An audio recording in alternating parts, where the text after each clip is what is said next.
Hello students, मैं वीरेंद्र भदौरिया और आप देख रहे हैं मेरा YouTube channel creative mathematicians. Students, मैं आज के लेक्चर में आपको बाइनोमियल थ्योरम से रिलेटेड बहुत सारी शॉर्ट ट्रिक्स बताने जा रहा हूं, जिससे आप जो क्वेश्चंस 5 से 6 मिनट में सॉल्व कर पाते थे उन्हें आप मात्र 30 सेकंड के अंदर सॉल्व कर पाएंगे। स्टूडेंट्स, इससे पहले मैंने बाइनोमियल थ्योरम का कॉन्सेप्शनल वीडियो अपलोड किया है। अगर आपने वह नहीं देखा है तो उसे आप अवश्य देखें, उसका लिंक आपको डिस्क्रिप्शन बॉक्स में मिल जाएगा और वीडियो एंड स्क्रीन पर भी आ जाएगा। तो आइए शुरू करते हैं आज का लेक्चर।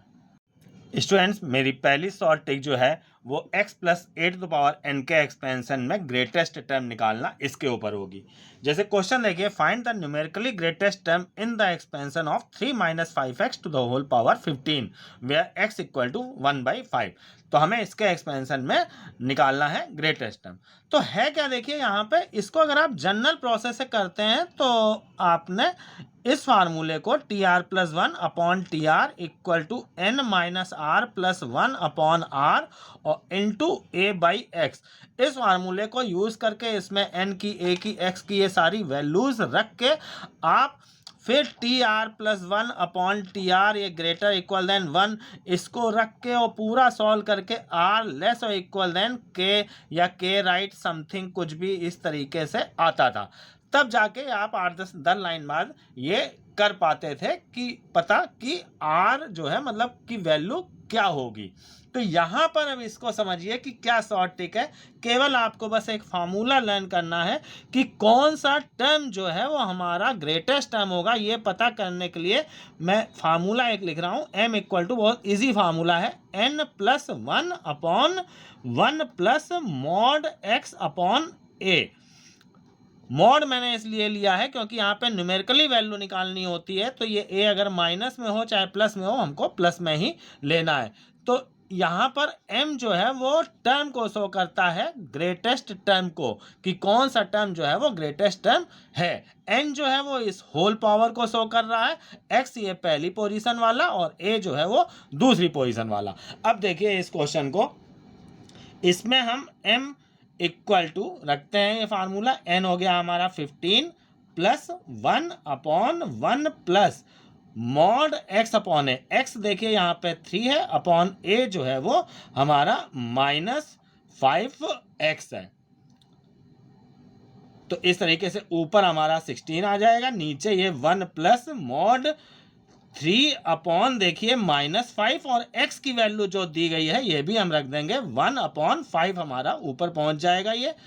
तो फाइनली ये हमारा 16 अपॉन 1 प्लस 5 कैंसिल होके -3 मॉड में आएगा, बट वो हम मॉड लेंगे उसका तो प्लस का 3 आ जाएगा। तो m इक्वल टू हमारा 4 आ जाएगा। इतना काम हमें केवल करना है कि m की वैल्यू निकालनी है। अब अगर m की वैल्यू देखें, यहाँ पर इंटीजर आ रही है, तो जो m की वैल्यू आई है वो और उससे एक ज़्यादा, ये दो टर्म जो है हमारे ग्रेटेस्ट टर्म होंगे। मैं लिख देता हूँ यहाँ पर, ग्रेटेस्ट टर्म जो होंगे वो m की जो वैल्यू आई है 4th और इससे एक ज़्यादा 5th, दो टर्म जो है हमारे यहाँ पर ग्रेटेस्ट टर्म होंगे। और अगर m की वैल्यू जैसे मान लीजिए 4 राइट 1/3 आती, तो m की वैल्यू अगर 4 राइट 1/3 अगर आती हमारी, तो फिर हम केवल एक टर्म ग्रेटेस्ट टर्म लेते और वो हमारा ग्रेटेस्ट टर्म जो है वो हमारा 5 हो जाता। 4 राइट 1/3 मान लीजिए आया है, तो 5th टर्म जो है वो ग्रेटेस्ट टर्म होगा। अब देखिए स्टूडेंट्स, मान लीजिए कि न्यूमेरिकली वैल्यू क्या होगी ग्रेटेस्ट टर्म की, वो अगर हमें निकालनी है तो हम क्या करेंगे कि इनमें से कोई भी एक टर्म निकाल देंगे, क्योंकि दोनों ही इक्वल होंगे तभी दो टर्म ग्रेटेस्ट टर्म आ रहे हैं। तो T4 अगर हम निकालते हैं यहाँ पे, तो T4 यानी कि हम फार्मूला लगाएंगे TR प्लस 1, मैं फार्मूला लिख देता हूँ, NCR x to the power n minus r a to the power r। इस फार्मूले को आप लगा लेंगे तो n यहाँ पे देखिए यहाँ पे 15 है, तो ये 15 C3 हो जाएगा, x जो है वो 3 है, तो 3 टू द पावर हमारा हो जाएगा 15 माइनस 3 n माइनस r और a to the power r, a हमारा 5x है और पावर r जो है वो 3 है। अब यहाँ पे फिर से एक बात विशेष ध्यान दीजिए कि न्यूमेरिकली वैल्यू निकालनी है, तो इस माइनस को हमें एज्यूम नहीं करना है, इसीलिए यहाँ पर मॉड लिया गया है। आप चाहें तो यहाँ पे केवल a की वैल्यू 5x रखें, तो हमें इस मॉड की आवश्यकता भी नहीं है। तो अब इसको हम सॉल्व कर लेंगे इजीली। तो ये हमारा 455 इंटू 3 to the power 12, ये हमारा आंसर आ जाएगा। अब नेक्स्ट क्वेश्चन देखिए, find which term is greatest term. यहाँ पे इसके एक्सटेंशन में कौन सा टर्म ग्रेटेस्ट टर्म हो, यानी कि केवल हमको इतना बताना है कि कौन सा टर्म ग्रेटेस्ट टर्म होगा। तो यहाँ पर फिर वही चीज़ देखिए, एक और एग्जांपल बस मैं बता रहा हूँ आपको। यहाँ पे m इक्वल टू फार्मूला ये आपके सामने लिखा है n+1, n यहाँ पे 6 है, तो ये 6+1 अपॉन 1 प्लस मॉड के अंदर x अपॉन a है, x यहाँ पे देखिए 2x है, अपॉन a जो है वो हमारा 3y है। तो ये ऊपर 7 अपॉन 1 प्लस ये मॉड के अंदर 2/3 और इंटू x अपॉन y, इसकी वैल्यू यहाँ पे दी गई है 2 और y की वैल्यू जो है वो हमारी 3 है। तो ये 7 अपॉन 1 प्लस 4 अपॉन 9 आ जाएगा। कुल मिला के ये हमारा 63 अपॉन 13, यानी कि 4 राइट 11/13 इतना आएगा। तो अब यहाँ पे देखिए कि ये इंटीजर नहीं आया, जैसे कि यहाँ पे 4 आया था, तो 4 तो फिफ्थ टर्म यहाँ पे ग्रेटेस्ट टर्म थे। अब यहाँ पे ये इंटीजर नहीं आया है, तो जितना भी यहाँ पे ये इंटीग्रल इसका पार्ट है उसमें हम एक बढ़ा देंगे। ये इम्प्लाई करेगा कि फिफ्थ टर्म जो है वो हमारा ग्रेटेस्ट टर्म होगा। अब दूसरी ट्रिक देखिए, यहाँ पे शॉर्ट ट्रिक जो है वो है हमारी किसी एक्सपेंशन में x की किसी पावर का कॉफिशिएंट निकालना। जैसे देखिए ये एक एक्सपेंशन लिखा है ax⁴p plus b upon x⁴q की होल पावर n। इसके एक्सपेंशन में x की पावर k, इसका एक एग्जांपल देखिए, यहाँ पर 2x² माइनस 3/x⁴11, इसके एक्सपेंशन में x⁴10 का कॉफिशिएंट निकालना है। तो इसकी जनरल वर्किंग तो आपको आती होगी। देखिए यहाँ पे जनरल वर्किंग करके हम r की वैल्यू निकालते थे tr+1 वाला फार्मूला यूज करके, तो थोड़ा लेंदी काम हो जाता था। वो r की वैल्यू निकालने के लिए सीधे यहाँ पे देखिए एक रिजल्ट मैंने बनाया है, इसको आप देखिए कि r equal to np-k upon p plus q। अब इसको जरा आप देखिए कि यहाँ पे n क्या है, होल पावर जो भी है वो n है, p जो है ये जो पहला टर्म है उसमें x की पावर है, और q जो है ये जो दूसरा टर्म है उसमें x की पावर है यहाँ पे। तो n, p और q क्या है ये समझ गए होंगे आप। k जो है वो x की पावर है जिसका कि हमको कॉफिशिएंट निकालना है, तो बस आप इसको यूज करके r की वैल्यू निकाल लेंगे। तो देखिए मैं करता हूं यहाँ पे r इक्वल टू, देखिए फार्मूले में n यहाँ पर क्या है, होल पावर 11 इंटू p जो है यहाँ पर जो x है उसकी पावर है, तो ये हो गया 2 माइनस k जो है वो x की पावर है जिसका कॉफिशिएंट निकालना है, तो ये हमारा हो गया 10 upon p plus q। p जो है ये x की पावर 2 और ये नीचे जो है वो इसकी पावर q, तो ये 2 + 1। आप बस इन चारों क्वांटिटीज को समझिए कि होल पावर 11 है, ऊपर x की जो पावर है वो p है, नीचे यहाँ पे दूसरे टर्म में जो x की पावर है वो q है, और k जो है वो x की पावर है जिसका कॉफिशिएंट निकालना है। बस अब आप इसको सॉल्व कर लीजिए, r इक्वल टू 4 आ जाएगा। r इक्वल टू 4 मीन्स कि हमारा x की पावर जो 10 है वो फिफ्थ टर्म में आएगा। ये आप समझते होंगे कि r से एक ज़्यादा टर्म होता है, तो ये काम करने में आपको काफ़ी लाइन लग जाती थी। अब आप चाहें तो यहाँ पर फिफ्थ टर्म जो है वो आराम से निकाल सकते हैं। तो fifth term t5 equal to देखिए क्या हो जाएगा, NCR x⁴n-r a⁴r, इस फार्मूले को हम यूज़ करेंगे। तो ये NCR हमारा 11c4 हो जाएगा, फिर 2x की स्क्वायर 2x² ले लेंगे हम यहाँ पे ये, और की पावर 11 - 4 इंटू -3/x⁴। तो देखिए यहाँ पे x a और n r इनकी वैल्यू हमने रख दी।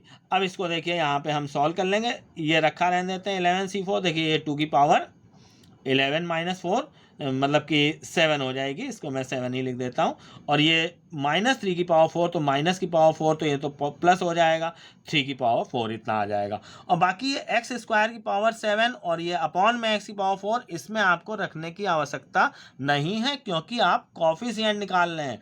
तो यहाँ पे मैं लिख देता हूँ, ये तो फिफ्थ टर्म था, लेकिन कॉफिशिएंट ऑफ x⁴ अगर हमको 10 निकालना है, तो अगर आप यहाँ पर रख भी देंगे तो वो x⁴10 बनेगा, तो हमको वो नहीं चाहिए, उसका कॉफिशिएंट चाहिए। तो केवल यहाँ पे जितने भी कांस्टेंट दिख रहे हैं उसको हमें सॉल्व कर लेना है, वही हमारा कॉफिशिएंट आ जाएगा। अब तीसरी शॉर्ट ट्रिक देखिए यहाँ पे, कांस्टेंट टर्म या independent term in expansion of this. अब हमें यहाँ पे कांस्टेंट टर्म निकालना है। तो देखिए कांस्टेंट टर्म या इंडिपेंडेंट फ्रॉम एक्स, इसका मतलब है कि हमको एक्स की पावर 0 का कॉफिशिएंट निकालना होता है। तो यहाँ पर एक्स की पावर 0 का कॉफिशिएंट यानी कि के की जगह 0 आ जाएगा। तो सेम यही हमारी ट्रिक रहेगी, बस फार्मूला हमको बन जाएगा, मिल जाएगा R equal to N P upon P plus Q. बस अब हम इस फार्मूले को यूज़ कर लेंगे कांस्टेंट टर्म के लिए। तो सेम बात हो गई लगभग यहाँ पे, इससे हमको R मिल जाएगा। तो देखिए यहाँ पे R इक्वल टू N जो है वो 11 है और P जो है वो हमारा 4 है अपॉन P प्लस क्यू। तो P प्लस क्यू यानी कि 4 प्लस 7। तो इस तरीके से ये हमारा 44 अपॉन ये 11 यानी कि R इक्वल टू 4 आ गया। इसका मतलब fifth term will be constant. बस हमको ये पता चल गया कि कौन सा टर्म जो है वो कांस्टेंट होगा। तो अगर केवल इतना ही पूछा गया है कि कौन सा टर्म कांस्टेंट हो तो हमारा तो आंसर आ गया। और अगर कांस्टेंट टर्म निकालने के लिए कहा गया है तो आप फिफ्थ टर्म निकाल लेंगे, तो जो भी वो आ जाएगा वो कांस्टेंट टर्म हो जाएगा। नेक्स्ट शॉर्ट ट्रिक देखिए students, number of integral terms in expansion of this. देखिए एक यहाँ पे इस तरह का कोई एक्सपेंशन दिया गया है, इसमें कितने इंटीग्रल टर्म्स होंगे। इंटीग्रल टर्म्स सबसे पहले तो आप समझिए कि इंटीग्रल टर्म्स मतलब कि इसके एक्सपेंशन में कितने इंटीजर्स वाले टर्म्स आएंगे, मतलब कुछ फ्रैक्शंस आएंगे, कुछ इरेशनल आएंगे, जो भी आएंगे मतलब, लेकिन जो इंटीजर वाले जो भी टर्म होंगे, जैसे यहाँ पे देखिए 10 24 ये पावर है यानी कि 10 25 ये हमको टर्म्स मिल रहे हैं, उसमें से कितने इंटीजर होंगे, इंटीजर वाले टर्म्स होंगे, वो हमको यहाँ पे पता करना है। तो देखिए इसके लिए कोई फार्मूला तो नहीं है, वर्किंग है, बहुत छोटी सी वर्किंग है, आप समझिएगा।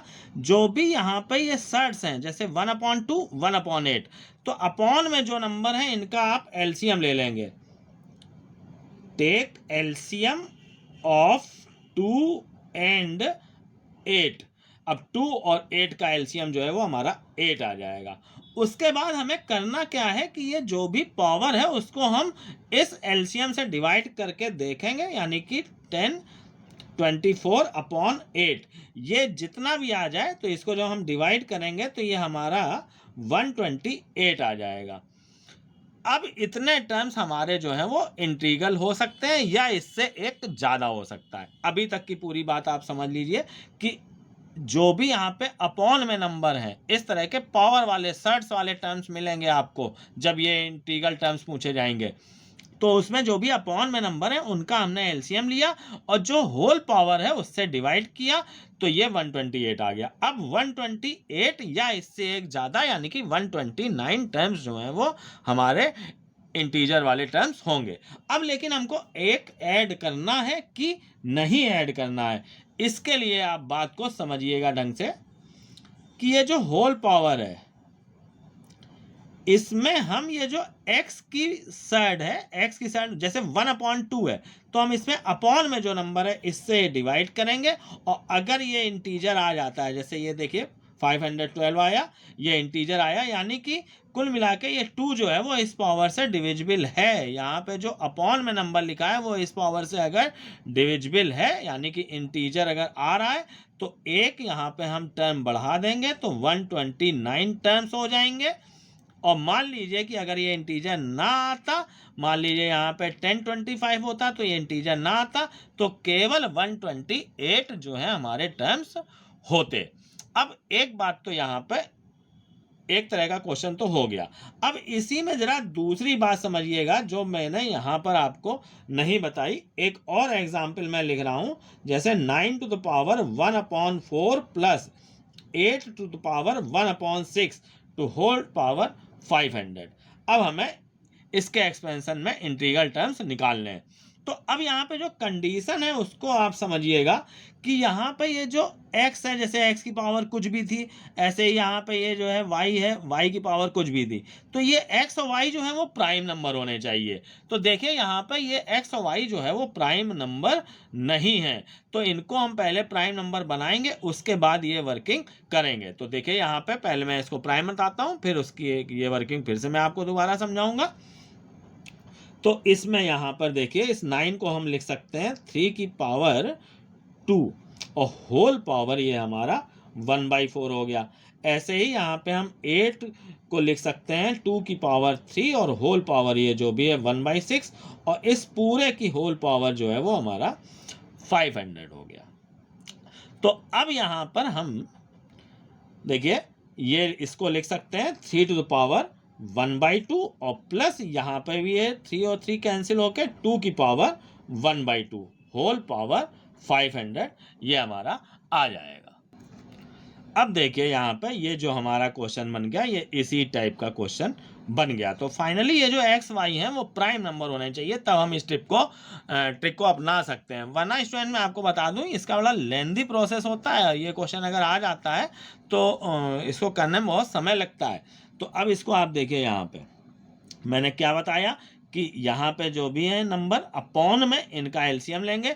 तो मैं फिर से लिख देता हूँ एक बार, ये take LCM of 2 and 2 upon में देखिए दोनों में ही 2 है तो वो ऑब्वियसली जो उसका एलसीएम है वो हमारा 2 ही रहेगा। इसके बाद मैंने क्या बताया कि ये जो भी पावर है इससे आप ये जो एलसीएम आया इसको डिवाइड कीजिए। इधर देखिए ये 500 में हमने 2 से डिवाइड किया तो ये 250 आ गया।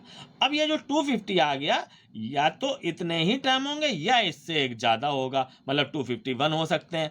उसके लिए हमें क्या करना है कि यहाँ पे जो x है इसके अपॉन में जो पावर में नंबर है उसमें हम इससे डिवाइड करेंगे 500/2। तो ये अगर पूरा पूरा डिविजिबल है 2 से आ रहा है, डिविजिबल इंटीजर आ रहा है, तो देखिए ये डिविजिबल है यानी कि एक टर्म हमारा बढ़ जाएगा। अगर ये डिविजिबल ना होता तो हमारा 250 ही टर्म्स आते, बट यहाँ पर अब हमारे 251 टर्म्स आ जाएंगे। देखिए 500 अगर 1 होगा तो यहाँ पर तो 501 से अगर हम 2 को डिवाइड करेंगे तो डिविजिबल नहीं होगा, तो ये 1 नहीं बढ़ेगा यानी कि 250 ही टर्म्स ऐसे होंगे जिसमें कि हमारा इंटीजर हमको प्राप्त होगा। तो इन दो क्वेश्चन से आप समझ गए होंगे कि किसी भी एक्सपेंशन में हम कितने इंटीग्रल टर्म्स होंगे यानी कि कितने इंटीजर्स होंगे ये हम आराम से निकाल सकते हैं। अब स्टूडेंट्स मैं आज के लेक्चर को यहीं पर समाप्त करता हूं। अगर आपको आज का लेक्चर पसंद आया हो तो इसको शेयर कीजिए, लाइक कीजिए और कमेंट करके ज़रूर बताइए कि आपको कैसा लगा आज का वीडियो। और मेरे चैनल पे अगर आप पहली बार आए हैं तो मेरे चैनल को ज़रूर सब्सक्राइब कीजिए ताकि इस तरह के नॉलेजफुल और हेल्पफुल वीडियोज़ आपको प्राप्त होते रहें। Thank you.